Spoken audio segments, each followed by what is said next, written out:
dignitaries, His Excellency Professor Piotr Klodkowski, the Ambassador to Nepal and India, along with the distinguished team from Poland, distinguished dignitaries from Nepal, academicians.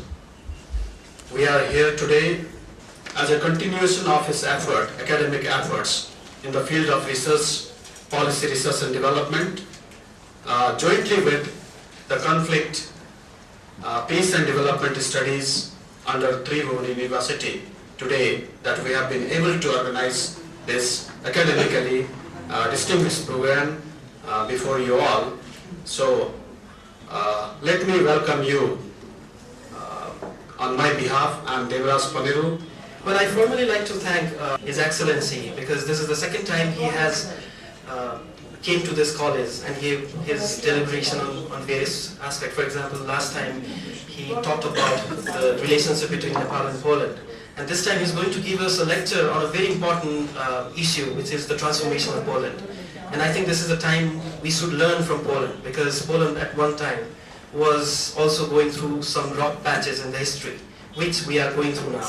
And this transformation, the lesson that we draw from Poland, can be a very useful lesson to all of us. And I think this could be a great lesson to be learned at this moment. Thank you very much. Whatever we can, we will do in the future. But so far, I can see the brilliant results of the academic cooperation between Nepal and Poland. And I expect to see much more in the very near future.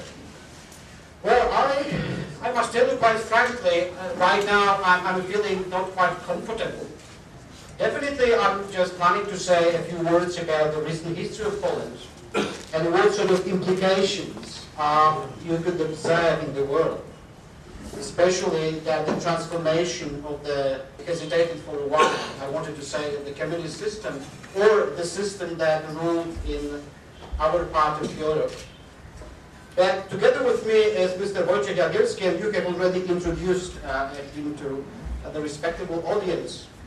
And Mr. Wojciech Jagielski has been observing the transformations that are taking place not only, well, in our part of the world, but he focuses on the post-Soviet states, on Africa, on Afghanistan, and all his books have been translated in many, many languages, and of course they are available in the English language as well. So definitely we may also, once we start our discussion and once we are given the chance to exchange our views on different issues, definitely I suppose that you wouldn't mind being asked about your own opinions about the present state of affairs. I understand that we have come at the time when it is maybe a bit cold outside, but with politics the situation is somehow different. As really garam garam, as they say in India, Rajniti is garam garam, and you know that garam garam is all right here. So I fully understand that. It's very much true. Well, let me say a few words about the very recent history. You know, for my kids, definitely, whenever I refer to the time when we started the transformation, and that is 1989, it's like a story about dinosaurs. I mean, of course, they don't remember that. Well, they think it is really something that, well, they don't want to remember. Because nowadays, they are used to living in a totally different world. We can travel easily to other European countries. Yes, we can just find employment in the countries which before had been unavailable to us. Nowadays, we are Poles, we are Polish, but at the same time, we may think of ourselves as a European citizens as well. So that's a very slow process, a very complicated process. But definitely we are planning to acquire some sort of a double identity, which is Polish and European. Definitely there's another identity, because yes, we are citizens of the world. And since I've been living right here in this part of the world for almost 4 years, so all your problems are very close to my heart. And Well, because this part of the world has become part of my own identity. So definitely as humans, we consist of several layers of that identity. And sometimes I don't know which identity is stronger at any particular moment. In fact, just only a couple of days ago, we discussed that issue. And what is nowadays our identity? I mean, there are no easy answers. They could be good questions, but I don't think I will just offer you.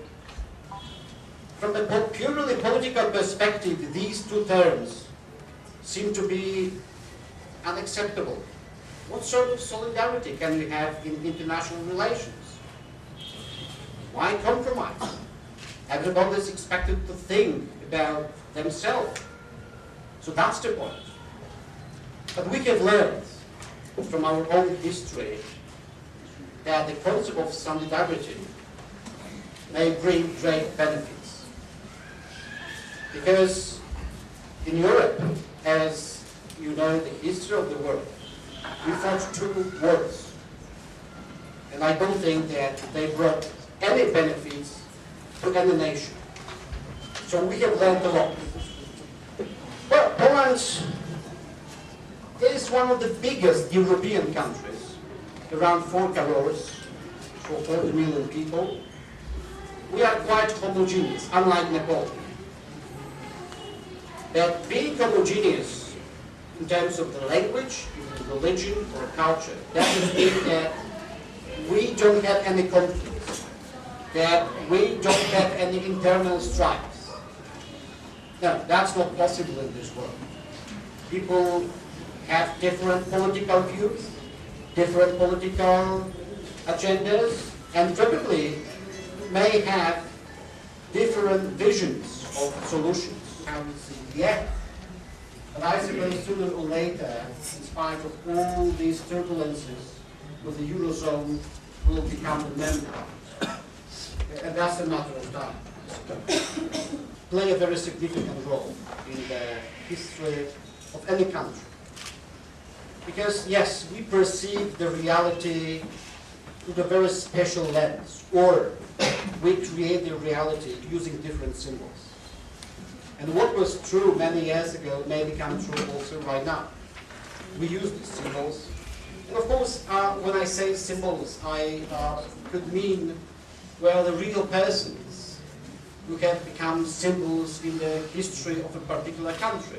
Or there may be some material symbols to us that have their own price or their own value. The round table, somehow decided to sit at the round table and to discuss the first stage of a great transformation. And remember, when you start a revolution, probably you are not aware of its consequences. You say justice, you say equality, brotherhood. Okay? How to translate that into something very real? You never know. You don't know what might happen afterwards. And that was the case probably when all these people who were sitting at the round table, when they were discussing the terms of a big change. Remember, that was the time when the Soviet Union appeared to be quite strong, when there were two Germanys, Czechoslovakia, etc. The world was totally different.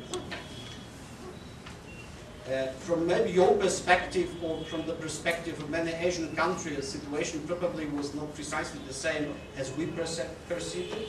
Another person, and probably some of them can recognize him quite well, Lech Wałęsa, and he was a trade union leader, a politician, Nobel Prize winner in 1983, and the man who contributed to the final collapse of the authoritarian regime. Germany is one of the biggest donors. And please remember, it was, for many people, the beginning was devastating. They used to live in a centrally planned common economy And almost overnight, they had to learn new skills, and that was almost impossible. Can you imagine the highest inflation rate was recorded in March 1990, more than 1,000%. That was the beginning. It's always a very risky game to start the process of transformation. Because, yes, you can promise a lot, but you are not quite sure whether you can succeed. Imagine, that inflation rate, people losing their jobs, and these big industries as steel and shipbuilding, and they were totally unable to pull the economy out of the crisis. And of course, they were waiting money to the last grosz, last paisa. It's almost impossible to improve productivity of all these industries. So the beginning was really depressing for many people. So people didn't know. But you never know. You are in darkness. And there was one guy, one person who for many Poles was a very controversial figure. And that's his picture, Leszek Balcerowicz, who was then the finance minister. He convinced the outside world that Poland was serious, and he got the money from several world institutions, a lot of money.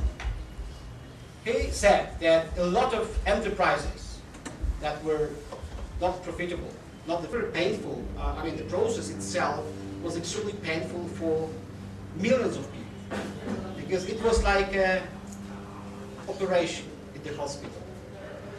And we never know whether after being operated, then you'll be alive. We are. But that was a very risky process, and that I want to emphasize. And as I say, I was able to become a beneficiary of the whole transformation process. And can you imagine unemployment rates hit almost 20%? That is a lot. Yes, people will get to the streets and they will start protesting, saying, no, that's not the government that could rule the country.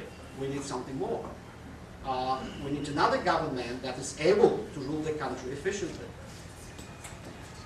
Yes, we had some protests, but the democratic system per se by itself is a good system, and nothing better has been invented so far. So somehow we managed to take some more steps, although I will tell you quite frankly, nothing could be possible without the great support from the European Union. And that's quite important. Once again, that's the question of solidarity. But that's political solidarity. It's not because that they loved us. Not because, okay, we will offer that support because we love Poland. No. Well, in general, I would say, as a state, we faced the same geopolitical challenges, which are quite similar to those we faced over the past 4 or 5 centuries. But the proportions are really very different. It's a very risky game. You start your yatra, your journey, but you don't know how and when you will reach your destination. That's true. And it is based on something that everybody should remember and keep in mind forever. That's the story of a compromise. Even in Poland, that was criticized. Because people said, you have betrayed your values. You have betrayed us. That compromise is very bad. That how can you achieve something without reaching the compromise? That's it, and that's the end of the story. Let me say a few words about Poland and Nepal relations. Yes, we started in 1959, so that's a long story. These are some very hard facts. In fact, we had just our presence, diplomatic presence, right here in Kathmandu. Later on, the Polish embassy was closed, but of our world of culture was still here. And that's not the first visit to Nepal. They have been here several times. So these are the contacts that we should nourish in the future. Unfortunately, in fact, our trade is not in a perfect condition. Definitely, we need more. We need more investors. Nepal is becoming a very popular tourist destination, and more books are being published on Nepal. And somehow, as tourists, we contribute financially to the development of your own country. And these are only some examples of the books that have been recently published. So thank you very much. And one of the conditions of the Polish opposition, solidarity, was that the communist government, yes, this is the question of definition, what the communists mean, communists in Poland, Communist Party in Poland definitely was not the same. The biggest difference, and I will focus on it, was that we were the one-party dictatorship. This was the biggest difference. I wouldn't call communist system a system that the Communist Party can operate as one of many different political parties. By the way, Communist Party in Poland is forbidden by law. So this is also one of the results of Polish transformation and our own experiences. So one of the conditions of solidarity movement in 1989 was that the communist government was supposed to agree that the opposition should have an independent newspaper before the election take part. And that's how my newspaper, Gazeta Wyborcza, started. Wyborcza means that prepared for election. And the reason for this newspaper was just to inform readers what the Solidarity thinks, what it wants, who they are, where they lead, what are their aspirations. Because the people in Poland, they knew few famous names of the opposition movement, but I wouldn't say that they got a clear idea what the Solidarity was. Solidarity was the church-affiliated parties, they were the trade unions, they were the liberals, they were the conservatives, they were the social democrats, everyone was in Solidarity. I would compare Solidarity movement from the 80s to African National Congress in South Africa. Every political options and directions were in that movement. So my newspaper was a voice of opposition before the election. And the idea was that the newspaper should be printed only for this 2, 3, 4 months, just for the election. But it became such a success that the editors decided that we will go on. It's the first independent newspaper, not only in Poland, but in all Eastern Europe. It was the reason of one of the first quarrels among the Solidarity group, because my editor-in-chief, Adam Michnik, was one of the most famous opposition leaders in Poland, but not all of the leaders of Solidarity agreed with his political points of view. We tried as hard as we could to stay impartial when we wrote about Polish politics, but definitely in the 90s we were somehow connected. There was a view that we, as a newspaper, we were close to one of the wings of the former opposition. It was not very bad wing. It was a liberal wing. It was the wing who tried to persuade Polish citizens that it's not bad, just opposite, it is very good to join European community, that we should join NATO alliance, and so European option, I would say. That was the idea of my newspapers. And I could say that this experiment ended in enormous success. In mid-90s, Gazeta Wyborcza became one of the biggest newspapers in whole Europe. I remember our morning meetings at the newsroom. We were discussing what we should put on the first page, what are the important events in the international politics, what we should write about. And usually, before that, we were also discussing what our competition in Poland, because we decided that our competition, or partners, or the level that we aspirate, was such a newspapers like Guardian from London, Independent from London, Le Soir, Le Monde. Those were our partners. And what I observed was my personal experience. Before Gazeta Wyborcza, I worked for Polish Press Agency, which was official news agency in Poland, also during the communist time. That I had a chance to observe transformation in other countries, like South Africa. It also helps me to understand more about this transformation and to say that this is the process, that the difference between, we can change, I mean, the condition for transformation means that everyone has to change somehow. But this is the compromise.